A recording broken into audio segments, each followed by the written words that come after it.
ndashima Imana rero ko yankuriyeho diabete bagiye kureba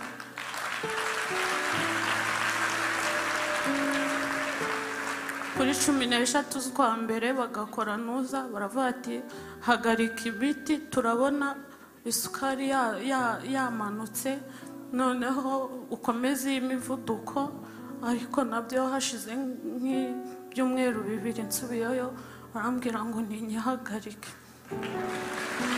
She is very grateful to God that showed her the way to Grace Room last year. She was very depressed and she did not know what depression is, but she had, her heart was always sad all the time. But when she came here, she found someone giving a testimony of how the Lord had healed him of HIV, and she got hope in the Lord, and the Lord has delivered her from depression. Last December, when she went for medical checkup, they told her that she had hypertension and diabetes. But this January, she was confirmed diabetes had been healed and the high blood pressure had also been healed.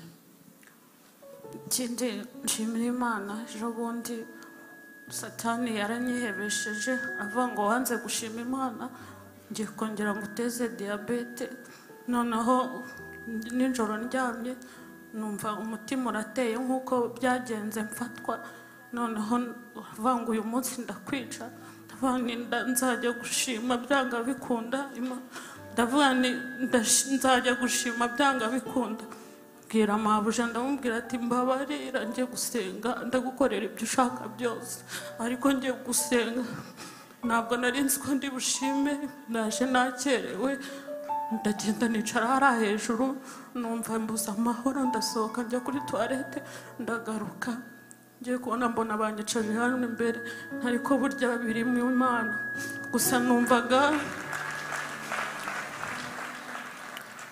natanga ubuhamya ariko nibyo mvuze birahagije. Ndashima Imana ko ari Imana igirinda sida ko naryamanye n'umuntu wanduye sida agamije kunyanduza ariko Imana irahandandira Imana nihabwe icyubahiro.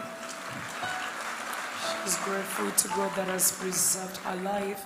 The Lord has protected her from HIV. Today she's alive and healthy.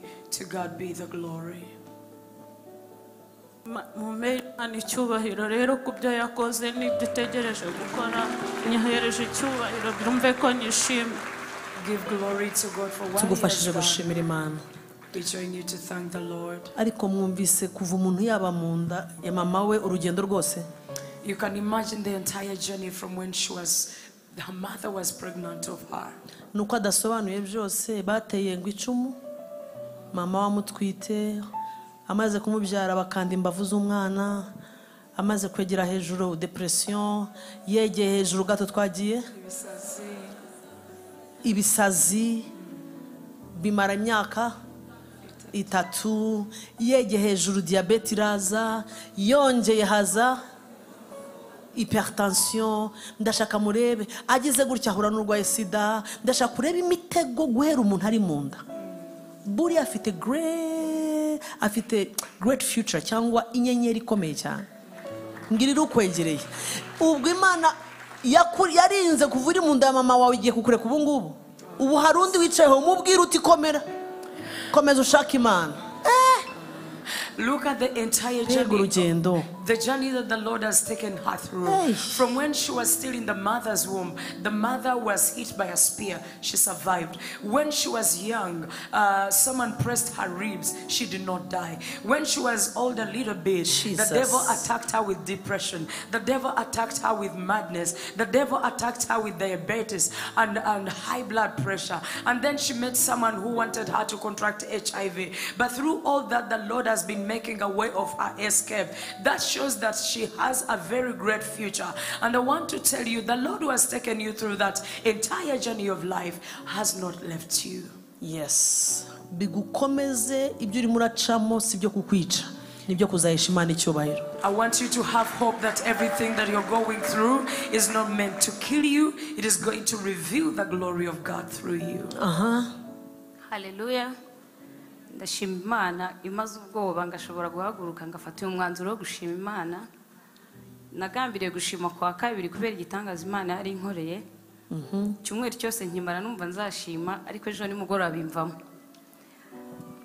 Ndakomeza ndarwana ndashima Imana. Nubu nicaye mu materaniro numvaga bigenda bimvamo, ariko ndashima Imana ishoboje guhaguruka. Ndashima Imana yampaye amahirwe yo kugera muri Grace Room. Muri Grace Room narahageze, byiringiro byanjye birazuka, kwizera Imana birongera biruzura muri njyewe. Numva nkunze Imana birushijeho mbere. Hari igihe usengera icyifuzo kigatinda cyane ukumva ubuza amagambo, noneho ukoresha ugisengera. Niho nari ngejeje, ariko ndashima Imana ko naje muri Grace Room nkumva ibyiringiro byanjye birazutse. Cyo nicyo cyambere nshima Imana. She's very grateful to God. When she came to Grace Room, her hope and faith in God was revived. Cya kabiri nshima Imana, narwaye ibere. Nza muri Grace Room nakererewe, yari mu minsi y'imibyizi. Banyicaza hano ku gitenge hasi, tugiye gusenga nubikinda. Ndasenga cyane ndifataho, nta nubwo ngibuka iryo nari ndwaye. Ndifataho ndarisengera, ndavuga Mana unkize. Ubuhamya bwinshi numvamo hano, ndabyumva kukiza, numva ibintu bikomeye ukora. Natashye rikimbabaza, ariko sinzi igihe ryakiriye. The Lord also healed her from breast pain. She had breast pain. One day when it came to time for praying, she touched her breast and believed the Lord, and she does not know when the pain left her. Today, she's okay.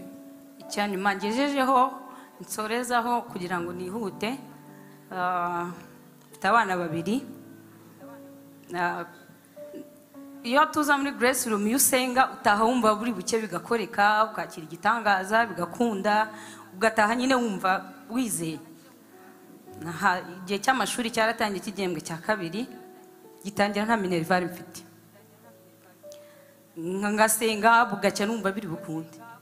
Numvaga wenda nko mu kwa kabiri nzabona ikiraka nkuko bisanzwe. Nyine Imana isanzwe bishyurira mu gitangaza. Nkabona nk'ikiraka yankata nishyura school fees. Ntago abana banjye bigeze babura report ngo nuko ntishyuye.